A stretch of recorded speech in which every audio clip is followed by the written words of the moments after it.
વડોદરા શહેરના ward number 9ના ભાજપના ઉમેદવારોએ જે રીતે શક્તિ પ્રદર્શન સાથે ઉમેદવારી ફોર્મ ભર્યા છે તે જોતાં જ આગામી ચૂંટણીનો જંગ રસપ્રદ બનવાના એંધાણ દેખાઈ રહ્યા છે। વડોદરા મહાનગરપાલિકાની આગામી ચૂંટણીને અનુલક્ષીને આજે ફોર્મ ભરવાના અંતિમ દિવસમાં રાજકીય ગરમાવો ચરમસીમાએ પહોંચ્યો છે। વડોદરા શહેરના વોર્ડ નંબર 9માં ભારતીય જનતા પાર્ટીએ પોતાની તાકાત બતાવતા ભવ્ય રેલીનું આયોજન કર્યું હતું। ભાજપના ચારેય ઉમેદવારોએ વિજયના અડગ વિશ્વાસ સાથે કોઠી કચેરી ખાતે જઈ પોતાના ઉમેદવારી પત્રો રજૂ કર્યા હતા। વોર્ડ નંબર 9ના ભાજપના ચારેય ઉમેદવારો શ્રી રંગ રાજેશ આયરે, પરેશ બ્રહ્મભટ્ટ, દક્ષિતાબેન રાય અને સુરેખાબેન પટેલે આજે સવારે વોર્ડના મધ્યસ્થ કાર્યાલયથી વિજય રેલીનું પ્રસ્થાન કરાવ્યું હતું।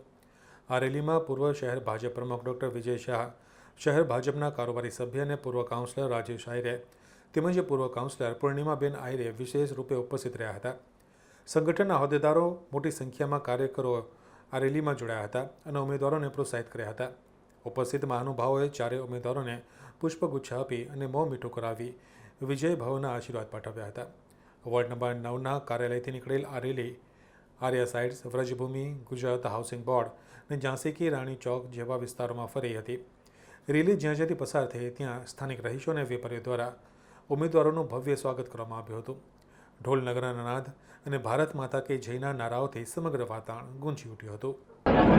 સૌપ્રથમ તો ભારતીય જનતા પાર્ટી મોવડી મંડળનો હું ખૂબ ખૂબ આભારી છું કે જેમણે મારા પર વિશ્વાસ મૂક્યો અને સામાન્ય સીટ પર જ્યારે એક વખત પૂર્વ કાઉન્સિલર એટલે 2021થી લઈને 2026ની જવાબદારી સોંપી હતી અને ત્યારબાદ ફરીથી આ સ્થાનિક સ્વરાજ્યની ચૂંટણીની અંદર ફરીથી જ્યારે મને જવાબદારી સોંપી છે ત્યારે હું ભારતીય જનતા પાર્ટી મોવડી મંડળનો પ્રદેશ પ્રમુખ શ્રી, મુખ્યમંત્રી શ્રી, નાયબ મુખ્યમંત્રી શ્રી સાથે ભારતીય જનતા પાર્ટી શહેર પ્રમુખ શ્રી, અમારા ધારાસભ્ય શ્રી, સાંસદ શ્રી સૌનો હું ખૂબ ખૂબ આભારી છું કે જેમણે મારા પર વિશ્વાસ મૂક્યો અને અત્યારે અમે સૌ કાર્યકર્તા મિત્ર સાથે વાજતે ગાજતે ઇલેક્શનની નોંધણી કરાવવા માટે જઈ રહ્યા છીએ। વોર્ડ તમે જુઓ છો કે હાર હંમેશા સર્વપ્રથમ નંબરે થાય છે। ગયા વખતે પણ જોયું હતા કે અમારા જે ચારે કોર્પોરેટરો સમગ્ર ગુજરાતની અંદર પહેલા નંબરે જીતેલા હતા।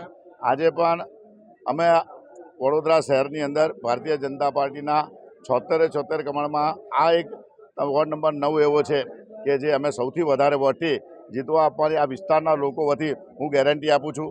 આ વિસ્તારે લોકોના એટલા સેવાના કામો કર્યા છે અને સૌથી આનંદની વાત એવું છે કે ભારતીય જનતા પાર્ટીના સમગ્ર મોવડી મંડળ દ્વારા આજે આ વિસ્તાર અમારા જૂના સુરેખાબેન જે છે અમારા આ ત્રીજી ટર્મ સૌથી વધારે સિનિયર કોર્પોરેટર છે અને સાથે સાથે પરેશભાઈ બ્રહ્મભટ્ટ આ વોર્ડની અંદર 3 વાર કોર્પોરેટર રહી ચૂકેલા છે।